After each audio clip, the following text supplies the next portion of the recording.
at the restart. In comes the safety car after this corner, and Flamenco will lead the race. And will Galatasaray get their chance? Will Dortmund try and make a move into Redgate? What would you do, Bruce? I would take it easy. I would try to get the best start initially as possible with the less wheel spin as possible to try to make a move into the lead. But then if I don't manage to overtake the car from the start, I would just be careful, basically. The race is still very long, 30 minutes to go. Plenty of time to take back the lead. Here we go then. Race 2 really starts in anger right now with 27 minutes to go. Flamenco lead the way in a plume of rain. Ahead of Dortmund, Galatasaray, Basel going through in fourth place. Everybody holding station there. Sevilla. The Spanish are going strong with Borja Garcia in fifth place. And Basel making a move, or Basel very close to make a move onto Galatasaray. It's extremely slippery. See, the conditions are as bad as I've ever seen them in motor racing. This is really, really tough. It's going to test their mettle when you've certainly got 750 brake horsepower behind you. Yes, look at Borja. He's not even taking the line. He's just trying to follow. Trying to see. Yeah, trying to see. Basel had to lift off and give some room because he couldn't see anything. Nothing between the top three. There's a little gap to fourth place. Sevilla still in fifth. Corinthians going through in sixth. Rangers are up to seventh place. Liverpool are in eighth at the moment. Just trying to find their way around the track. Just trying to avoid basically the big amount of water that they've got in front of them. Spray basically. Just trying to get up. We can't even see the second car. That's incredible. And it doesn't look as though the conditions are going to abate either, because it's still pouring down here.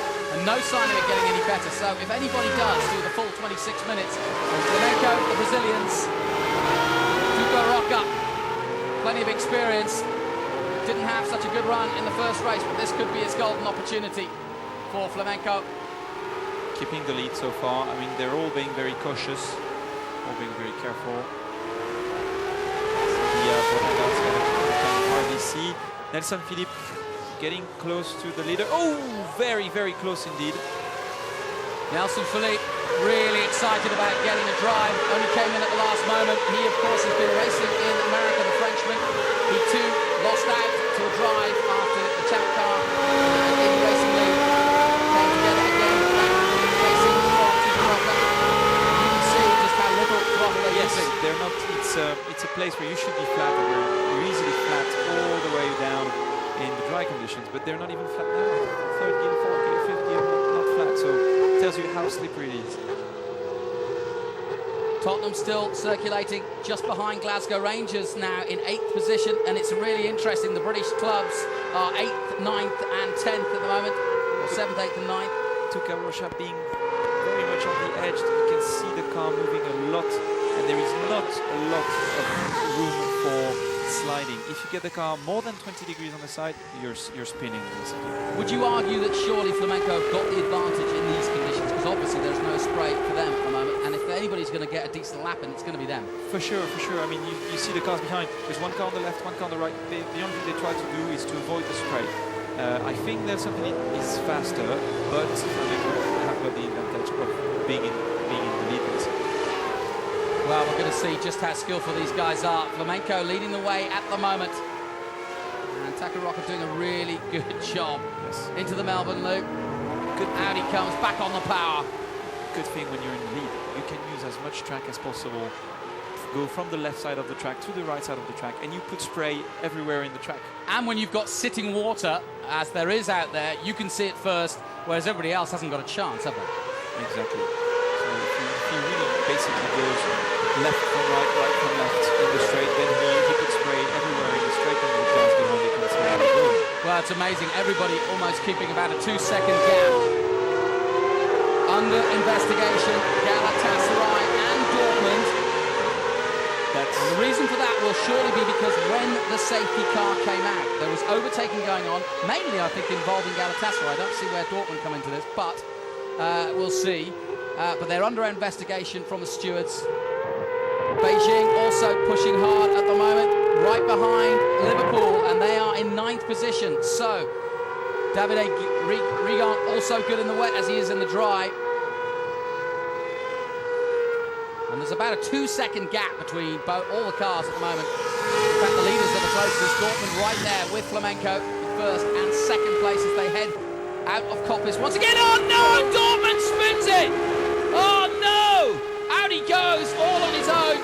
And that is purely the conditions. Nelson Philippe goes pirouetting at Donington Park, but he didn't have his dancing shoes on. I think he might have kept the engine running, hopefully. Dortmund watching on, Zach Speed, his team, of course, and here's what happened. I tell you what, I think he actually put a tyre on the grass there.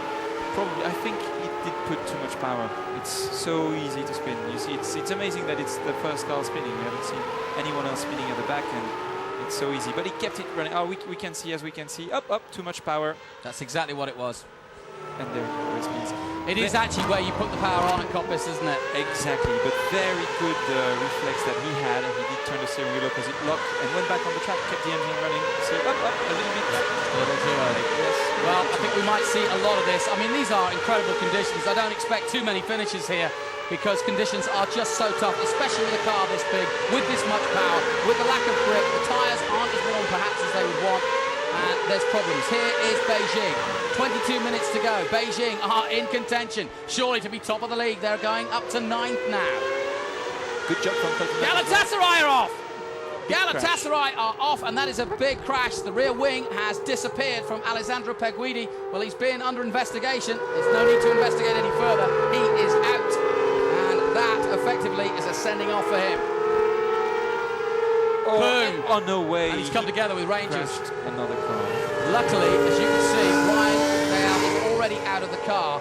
And you have to wonder now whether the stewards might even slow things down and look for a way of ending this earlier than expected, simply because I think conditions are not getting any better. Although, amazingly, Flamenco power on. 8 laps gone, 21 minutes to go. The battle is for second and third. Basel and Sevilla. Sevilla making a move on Basel, maybe. Looks like it. And yet, Sevilla making a move on Basel. Sevilla on the inside. Nice move. But Basel will get the best traction out of the corner. No. It's absolutely anybody's race, isn't it? Yes, Borja made a very nice move. Didn't get too close from the other driver. No chance of banging wheels or anything. Flamenco have already crossed the line. Second place now is Sevilla. Very strong drive, very consistent driver. Well, I asked the question, who's the Rainmeister? And I think it's the man who will, I'm sure, be frosting up those and steaming up those glasses, Borja Garcia. I don't know if he drives with them on or not. Yes, he does. He does. So therefore, we have a bespectacled driver, just a la Bourdais, a la Jacques Villeneuve, and this one is Borja Garcia. That's the gap between him and second place Basel, 0.7 of a second. But really, these gaps really mean nothing because it's one bit of wheel spin, one bit of overpower, and it's all over in this. It really is quite like tiptoeing across ice, isn't it? It is completely, yeah. It's very, very hard to judge the amount of throttle you can actually use. And as we can see, Borussia Dortmund is still there, and he's running 4th as Galatasaray went off. He spun the car, but he kept it on track, and he's there. Safety car is out. Well, I expected that.